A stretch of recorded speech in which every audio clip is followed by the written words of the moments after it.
Welcome back to Garden Guru. If you have ever looked at a flower bed full of healthy plants and still thought, why does this whole thing look messy? This video is for you. We'll start at number 7 and work our way to the number 1 messy reason. Let's get into it. One of the most frustrating things about flower beds is that they can be full of color, full of healthy plants, and still make the whole yard feel chaotic. And usually, the reason is not that the plants are bad, it is that the structure underneath them is not doing enough work. So in this video, I'm counting down the biggest flower bed mistakes that make a yard look messy, starting with number 7 and working down to the one mistake that probably causes the most visual chaos of all. And the good news is, most of these problems are fixable once you know what to look for. Number 7. Too many one-off plants.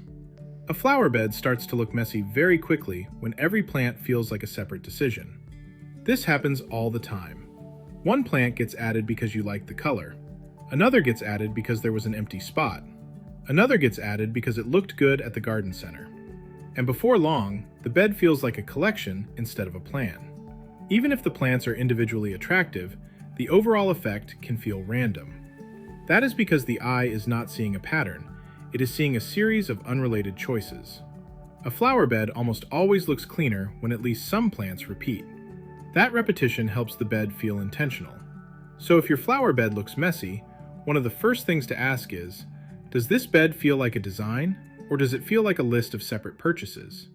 Because those are not the same thing. And if every plant feels like a one-off, the whole bed usually starts to feel more improvised than it should.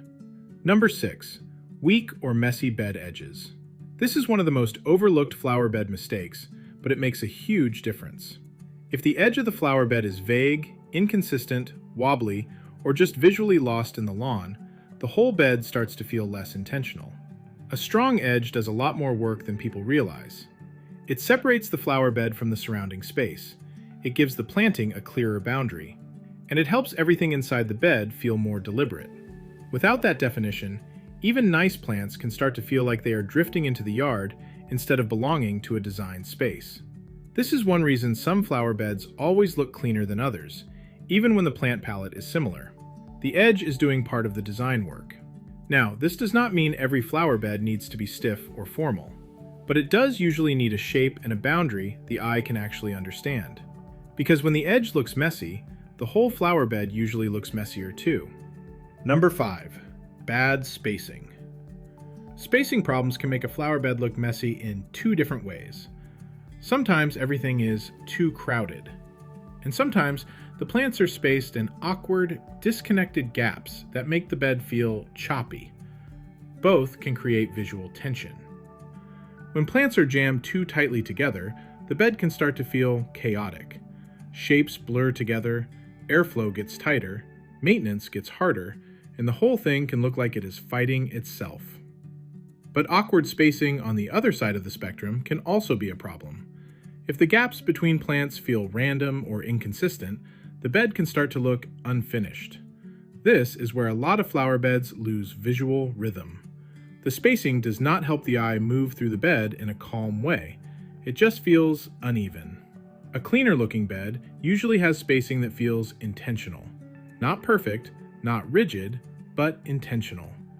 And that matters a lot, because spacing affects not just how the bed grows, but how the bed reads. Number 4. No repetition. This one is closely related to one-off plants, but it is important enough to stand on its own. Repetition is one of the biggest differences between a flower bed that feels planned and one that feels accidental. When the same shapes, plant groupings, or color moments repeat across a bed, the eye starts to recognize order. And when the eye recognizes order, the bed feels calmer. It feels easier to read. It feels more designed. Without repetition, a flower bed can start to feel scattered, even if nothing in it is especially wrong on its own. That is what makes this such a common problem. People often think the answer to a flower bed is more variety, but a lot of the time, more variety is exactly what makes it harder on the eye. A flower bed does not usually need every section to be completely different. It usually needs enough repetition to hold the whole thing together. That repetition can come from plant shape, it can come from repeated drifts of color, It can come from repeating certain plants in different spots. But however you do it, repetition is what makes a bed feel more unified instead of more random. Number 3. Too many competing colors. This is the kind of mistake people make with good intentions. Flowers are colorful. That is part of the appeal. So it is easy to assume that more color automatically means a prettier flower bed. But when too many strong colors compete in one space without any real relationship, the bed can start to feel loud instead of beautiful. The eye does not really know where to rest. Everything is asking for attention at once. And when everything is shouting, the overall result can feel messy.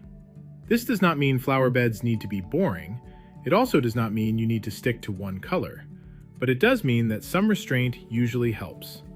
A flower bed often looks cleaner when the colors feel like they belong together instead of each plant trying to be the star.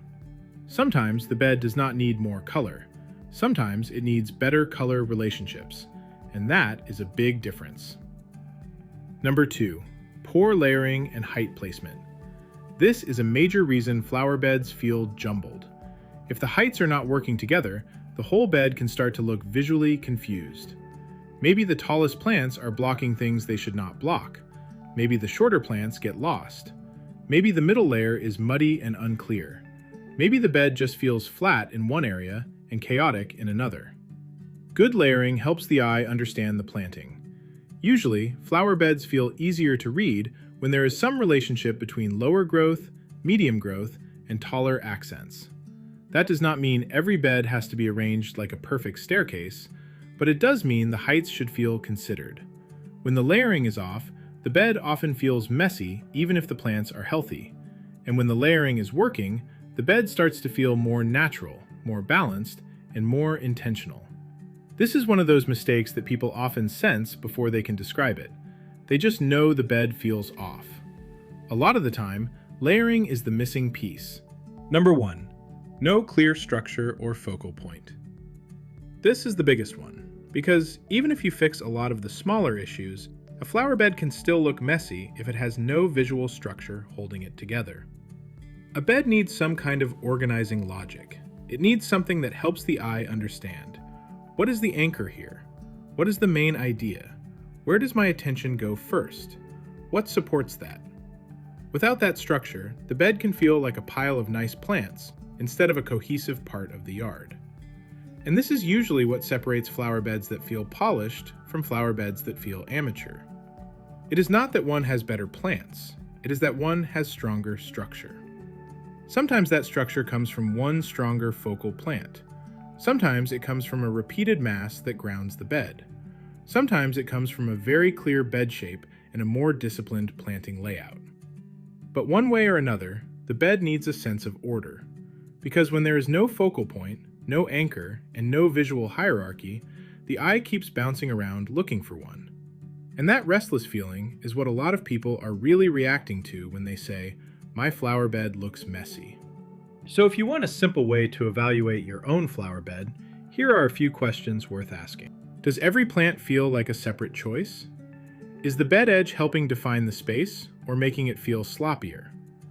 Are the plants spaced in a way that feels intentional? Is there enough repetition to tie the bed together? Are the colors working together or competing with each other? Do the heights and layers make sense? And most importantly, does the bed have any real structure, anchor, or focal point? Those questions matter because they shift your thinking away from, "What more can I add?" and toward a much better question, "What is making this flower bed harder on the eye than it needs to be?"